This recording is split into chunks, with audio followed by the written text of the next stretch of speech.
نماز چھوڑنے والے کا کیا انجام ہوگا، اور نماز چھوڑنے کے ہمارے بہانے دونوں رکھوں گا میں انشاءاللہ، اور ان بہانوں کا ازالہ بھی کروں گا۔ صرف نماز کی اہمیت بتانے میں معاملہ ختم نہیں ہوگا، اس کے بہانے بڑے ایک سے ایک ہمارے پاس ہے نا۔ اکثر لوگ نماز جو پڑھتے ہیں وہ نماز پڑھنے کا بھی معاملہ بڑا عجیب ہے، انشاءاللہ آگے وہ بھی رکھوں گا۔ نماز چھوڑنے والے کے ساتھ کیا ہوگا، یا وہ آدمی کیا ہے اس کا معاملہ۔ تو نماز چھوڑنے والا وہ جو ہے، نماز کے تعلق سے جو باتیں آتی ہیں، جو انسان نماز چھوڑے اس کے تعلق سے آتا ہے کہ نماز چھوڑنے والا انسان جو ہے وہ کافر ہوتا ہے، یاد رکھیے، وہ منافق ہوتا ہے، وہ فاسق ہوتا ہے، اور اس کے تعلق سے اتنی ساری باتیں، اتنی ساری حدیثیں آتی ہیں، میں آپ کے سامنے کچھ ہی رکھ پاؤں گا۔ بہرحال سب سے پہلے میں رکھتا ہوں آپ کے سامنے، نماز کو ترک کرنے والا، نماز کو چھوڑنے والا، اس کا سب سے پہلا نقصان یہ ہے کہ وہ مشرک ہو جاتا ہے، وہ شرک کرتا ہے۔ تارک نماز، نماز کو چھوڑنے والا انسان مشرک ہوتا ہے۔ آئیے دلیل، آپ صلی اللہ علیہ وسلم نے فرمایا اور کہا، پہلے قرآن کی آیت دیکھتے ہیں، اللہ رب العزت فرماتا ہے سورہ روم سورہ نمبر 30 آیت میں 31 میں فرماتا ہے منیبین الیہ واتقوا واقیموا الصلاۃ ولا تکونوا من المشرکین۔ منیبین الیہ، متقین اور مومنوں کی صفت ہے، گناہ کرتے ہیں تو اپنے رب کی طرف پلٹ جاتے ہیں، انابت کرتے ہیں، لوٹ جاتے ہیں۔ پھر فرمایا واتقوا، اور اس کا ڈر اختیار کرتے ہیں، واقیموا الصلاۃ، اور نماز قائم کرتے ہیں، ولا تکونوا من المشرکین، اے نبی نماز قائم کرنا اور مشرکوں میں سے نہ ہو جانا۔ وہ نماز کو چھوڑنے والا مشرک ہوتا ہے۔ اور کتنا آسان ہے ہمارے نماز چھوڑنا، اللہ رحم کرے۔ نماز کو چھوڑنے والا مشرک ہوتا ہے۔ نبی اکرم صلی اللہ علیہ وسلم فرماتے ہیں، مسند احمد کی روایت ہے، ترک الصلاۃ شرک، نماز کو چھوڑنا شرک ہے۔ لفظ کے ساتھ ہے، بالکل جملہ ہے، نماز کو چھوڑنا شرک ہے۔ اس لیے کہ جس رب نے پیدا کیا، اگر تم اس کی عبادت نہیں کرتے، اس کا مطلب کسی نہ کسی اور چیز کی عبادت تمہارے دل میں رچ بس گئی ہے۔ نماز کو چھوڑنا شرک ہے۔ آگے جو ہے آپ سے ان کے تعلق سے آتا ہے کہ نماز کے تعلق سے آپ فرماتے ہیں نماز کو چھوڑنا کفر ہے۔ جب میں چھوٹا تھا، ایک مرتبہ والد صاحب نے کتاب لا الکبائر، کبیرہ گناہوں کی کتاب، جو کتاب گھر میں آنے والی تھی تو پہلے سے معلوم ہو گیا تھا کہ کتاب آنے والی ہے الکبائر، تو ایک چھوٹے بچے ہونے کے ناطے بڑا جوش و جذبہ تھا کیا آنے والا ہے، اور ایسے ایسے گناہ اس میں ملنے والے جو گناہ ہم کبھی نہیں دیکھے ہوں گے زندگی، مطلب ہم ایسا سوچ رہے تھے چھوٹے ہونے کے ناطے اس میں وہ گناہ کی کاؤنٹنگ ہوں گی جو پوری زندگی میں ہم نے کبھی نہیں دیکھے تھے۔ ایک ہوتا ہے نا کہ ایسے ایسے گناہ جو کبھی سنے نہیں، کبھی دیکھے نہیں۔ جب الکبائر کتاب آ گئی اور اس کو کھولے تو اس میں لکھا ہوا نماز کا چھوڑنا۔ چھوٹے بچے ہونے کے ناطے ہم تو ایسا سوچ رہے تھے اس میں وہ گناہ ہوں گے جو کبھی زندگی میں نہیں سنے ہوں گے، یہاں تو لکھا نماز کا چھوڑنا۔ اور ہم جو اس ماحول میں تھے ہم دیکھ رہے تھے ہر کوئی نماز چھوڑتا تھا، ہم کو لگا یا تو کتاب غلط ہے یا تو لوگ غلط ہے۔ مسئلہ کیا ہے کہ نماز چھوڑنا کہ کبیرہ گناہ ہے، ہمیں نہیں پتا تھا، چھوٹے تھے، اور ہم کو لگا کبیرہ گناہ ہوتا ہے ایسے جو مسلمان سماج میں دکھتے بھی نہیں ہوں گے کوئی کرتے ہوئے، اور نماز کا چھوڑنا تو آج کیا معاملہ ہے۔ آپ سب فرماتے ہیں نماز کا چھوڑنے والا جو ہے وہ کافر ہوتا ہے۔ کفر سمجھتے ہیں، کافر ہے۔ آئیے سنیے الفاظ جو ہے، یہ حدیث جو ہے صحیح ترغیب و تہذیب کی روایت ہے۔ ثوبان رضی اللہ عنہ فرماتے ہیں کہ آپ صلی اللہ علیہ وسلم فرمایا اور کہا، بندے اور کفر اور ایمان کے بیچ میں فرق جو ہے نماز ہے، اس لیے کہ آپ نے فرمایا اسے ترک کرنے والا بندہ مشرک قرار پاتا ہے۔ بندہ، انسان، ایمان، کفر کے بیچ میں فرق نماز ہے، اس لیے کہ نماز چھوڑنے والا فرماتے ہیں مشرک ہو جاتا ہے، اور شرک کرنے سے وہ کفر بھی کر لیتا ہے، تو شرک کرنے والا کافر ہو جاتا ہے۔ سمجھ رہے ہیں؟ تو آپ فرما رہے ہیں بندے اور کفر اور ایمان کے بیچ میں فرق نماز ہے، اسے ترک کرنے سے بندہ مشرک قرار پاتا ہے۔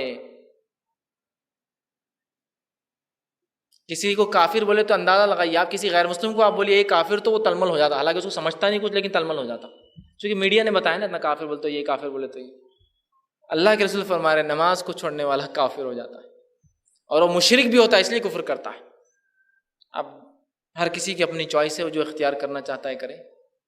ایک طرف ایمان ہے، اس کے کچھ تقاضے ہیں، ایک طرف کفر ہے، اس سے کوئی تقاضے نہیں، جو چاہے کرو دنیا میں، کفر خود ہو جاتا ہے۔ ایمان کے تقاضے اس کے لیے کچھ کرنا پڑتا ہے، کچھ ڈیڈیکیشن دینا پڑتا ہے۔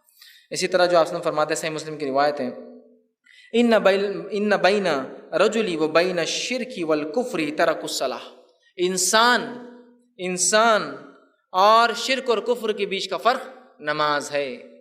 شرک اور کفر کے بیچ کا فرق نماز ہے۔ ایک انسان ہے، اگر وہ شرک اور کفر پہ نہیں ہے تو فرق وہ چیز بتاتی ہے کہ وہ نمازی ہے۔ اب ہم اپنے آپ کو کس میں ڈالیں، ہم خود سوچ سکتے ہیں ہم کتنی نمازیں پڑھ رہے ہیں اور کتنی چھوڑ رہے ہیں۔ اس سے آگے بڑھیے، اس سے آگے بڑھیے، اس سے بھی گھٹیا ایک درجہ ہے، اس درجے میں بھی انسان مشرک ایک درجہ ہے، کفر سے بھی نیچے ایک درجہ ہے، معلوم آپ وہ کیا ہے؟ نفاق۔ اس لیے کہ نفاق، منافقت کفر کا ایک اعلیٰ قسم ہے۔ اس لیے اس کی سزا سب سے نچلی ہے.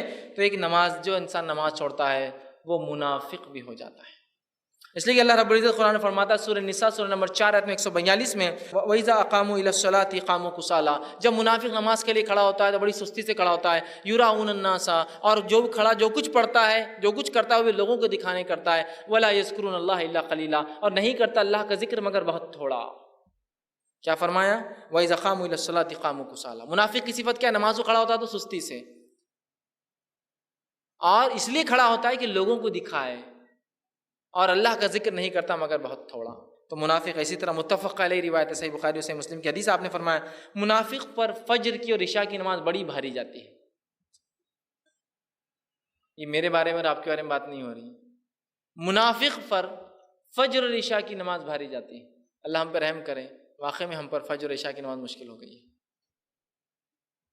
منافق پر آپ نے کہا، صحیح مسلم کی روایت میں ہم نے فرمایا منافق جو ہے بیٹھا رہتا ہے، اور جب سورج ڈوبنے لگتا ہے اور پیلا ہو جاتا ہے تب بھاگتے ہوئے جاتا ہے اور کوے کی ٹھونگے سے سرزمین پہ مارتا ہے اور عصر کی نماز ادا کر لیتا ہے. وہ اتنی سستی کہ سورج ڈوب رہا ہے، لال جب ہو جاتا ہے تو بھاگتا ہے، اٹھتے ہوئے جاتا ہے اور 4 رکعت، تاکہ مسلمانوں کو بتائے میں مسلمان ہوں بھائی، کافر نہیں ہوا، اور ٹھونگ مارتا ہے 4، مطلب 4 سجدے، مطلب اس نے نمازیں پڑھی اور اس کے بعد ختم کر دیتا ہے.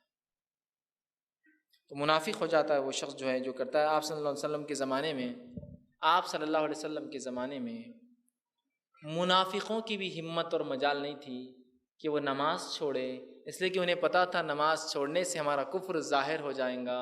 اللہ رحم کرے ہم پر. ہم لوگ اپنے آپ کو ماں پیٹ سے مسلمان کہہ کر دھڑلے سے نمازیں چھوڑے، دھڑلے سے نمازیں چھوڑے. رسول اللہ صلی اللہ علیہ وسلم کے زمانے کے کافر کی بھی ہمت نہیں تھی کہ وہ کوئی نماز کو چھوڑے، اس لیے کہ وہ جانتا تھا نماز کو چھوڑنے سے میرا کفر ظاہر ہو جائے گا. ہم اپنے آپ کو ماں پیٹ سے مسلمان بولتے ہیں اور اس کے بعد دھڑلے سے نمازیں ایک کے بعد ایک چھوٹ رہی ہیں. رمضان کا ایک چاند ہوتا ہے جو عجیب تبدیلی لاتا ہے، اور رمضان کا ایک اور چاند ہوتا ہے جو عجیب تبدیلی لاتا ہے. پہلا چاند وہ ہوتا ہے جو رمضان شروع کرتا ہے، ایسی تبدیلی لاتا ہے کہ مسجدیں جو مسلیوں کے لیے ترستی تھی وہ مسجدیں جو پریشان ہو جاتی مسلیوں کے بوجھ اور وزن سے.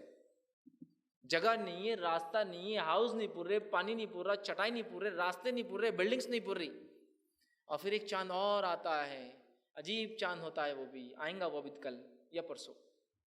پھر وہ چاند ایسا کرتا ہے مسجد پھر ویران ہو جاتی ہے کہ کہاں چلے گئے وہ لوگ جو مجھ میں آتے تھے ایک چاند دیکھنے کے بعد. پھر ایک چاند دیکھ کر غائب ہو گئے. پھر اگلے سال انہیں لوگ ملتے وہی. اگلے سال کب میں ہم کو یاد آتا ہم مسلمان ہیں، اگلے سال 27 رجب، شب معراج. پھر تھوڑا سا یاد آتا اور ارے اپنے مسلمان ہیں 15 شعبان، اس کو بھی ایک رات مناتے شب برات. پھر ایک یاد دہانی آتی جب ایک چاند دکھتا اور ارے تراویح پڑھنا ہے اپنے کو.